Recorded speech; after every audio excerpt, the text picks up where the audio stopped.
Ang balita ngayon, trending at pinag-uusapan ngayon sa mundo ng social media, ang di umano'y balitang wag mo nang lokohin ang tao dahil kahit anong gawin mo, hindi kanila iboboto.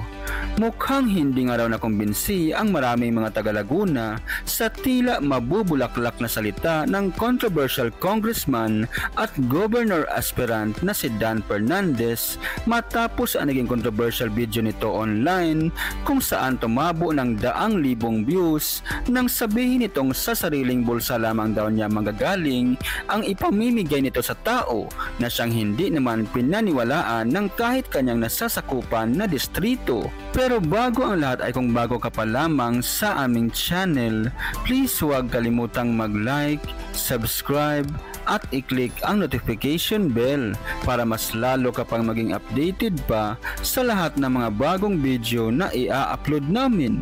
At eto na nga mga kababayan, tila nabuo at hindi pa sinang-ayunan ng maraming kababayan natin online ang naging pahayag na ito ni Dan Fernandez kung saan pinangakuan pa ang mga taga-Laguna na kapag siya ang nanalo bilang gobernador, maging ang kanyang running mate at vice governor at ang kanilang dinalang congressman, hindi lamang raw 5,000 ang matatanggap ng mga taga-Laguna, kundi titriplehin niya raw ito at gagawing 15,000. Dito na nagtaas ng kilay ang maraming kababayan natin, lalo't galing mismo ito sa bibig ni Dan Fernandez, isang controversial congressman na tila pinaglalaban ang hindi raw pagnanakaw sa kaban ng bayan.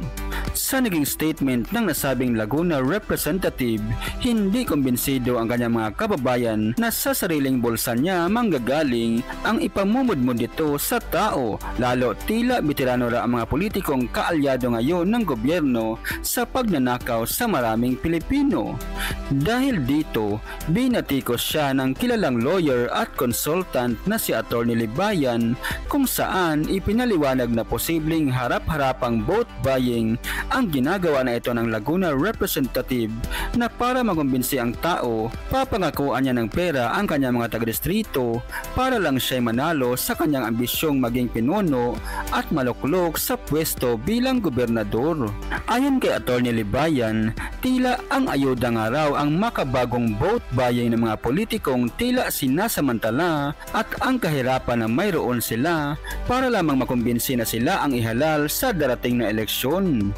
Dahil dito, tila mismong sariling kababayan ni Dan Fernandez ang tinawag itong may saltik ra ba sa ulo ang congressman para paniwalain ang taong bayan na sa kanyang sariling bulsa manggagaling ang ipamumudmud dito sa buong Laguna, na tila wala na raw siyang maloloko na kahit na isang botante kahit pa ang kanyang sariling distrito. Ayon sa kanya naging pahayag, kung di ba naman may saltik sa ulo itong si Dan Fernandez, sinong maniniwalang pera mo ang ipamumudmud mo sa Laguna?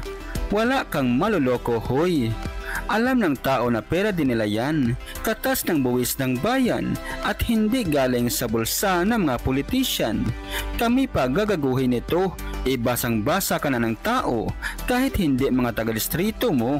I'm just wondering bakit ang tahimik ng Comelec ngayon. Alam mo yon, lantaran na ang vote buying. Bakit di pa nila pinagdidisqualify itong mga politiko like Congressman Dan? This Englisherong A1 Governor wannabe na sobrang ipal na lantaran ang kasalungalingan just to convince his constituents na iboto siya.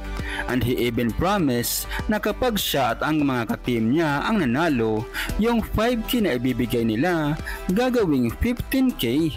Aba, matindi, tigas naman ng mukha. Narito at panoorin ang full video kung saan umani ng samot-saring reaksyon matapos ipaliwanag ng veteran lawyer consultant na si Atty. Libayan ang tila posibleng kaharapin ng congressman na si Dan Fernandez matapos kumalat ang kanyang controversial video kung saan pinaniniwalaan ng taong bayan na simpleng vote buying ang kanyang ginagawa para lamang makumbinsi ang mga taga-Laguna na siya at ang kanyang team ang iboto sa darating na halalan para raw ang kanilang ayudang 5,000 ay magiging 15,000 piso na. Bakit po kami narito? Kasi gusto po namin na ako bilang tatakbo po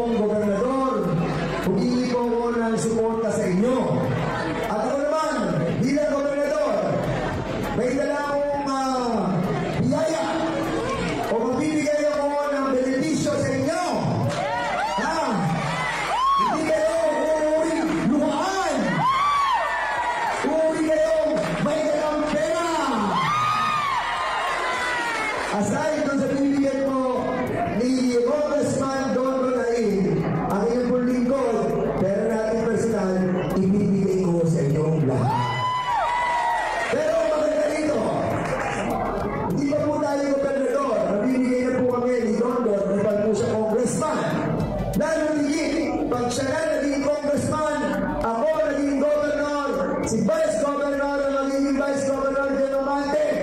Triple ang bibigyan namin sa inyo! Okay po ba yun? Okay, kami narito. Okay.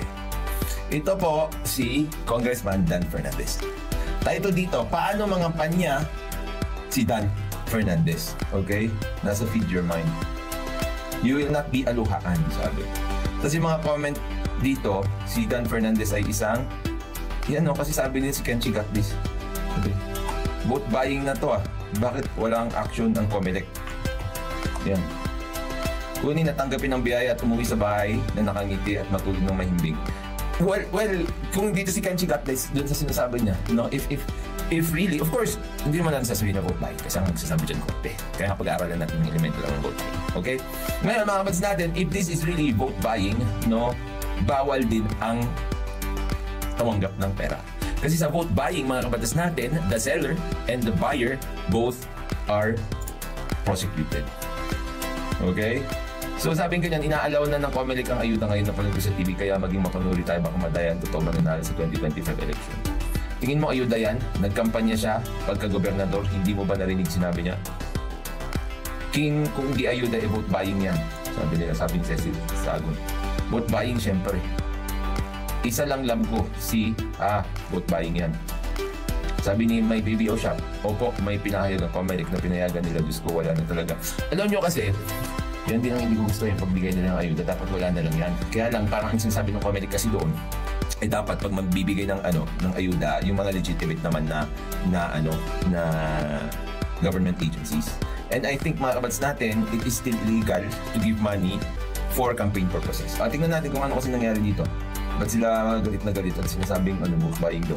Ano po sa inyo? Oh. Yan po, bakit po kami narito? Kasi gusto po namin, naku, bilang tatakbong gobernador. Okay. Tingnan natin kung ano yung mga sinasabi niya. Bakit ba kami nandito? Sabi niya, okay, number 1, tatakbo siyang gobernador. Okay? Humingi po ako ng suporta sa inyo. Okay, humihingi siya ng suporta. Ibig sabihin, sabi niya, iboto niyo ako kasi tumatakbo ako ng gobernador. Ano bang suporta ang ibibigay nyo sa mga taong tumatakbo? Boto, di ba? So, humingi siya ng suporta, in other words, boto. At ano naman, bilang gobernador, may dala akong biyaya. Okay, dumating ang biyaya. Ayos style pala to eh. Dumating ang biyaya. Okay? Ano pa? May dalang biyaya. Tumatakbo siyang gobernador, humihingi siya ng suporta o boto. May dala siyang biyaya. Okay, anong biyaya yan? Bibigyan ako ng benepisyo sa inyo. Okay, benefits. Mga kabatas natin, benefits. Okay. Very good. Okay, benefits. Okay. Okay, yun. Walang uuwing luhaan. Pero, meron kayang uuwing na bayaran? Yun lang ang tanong. Di ba? Let's go.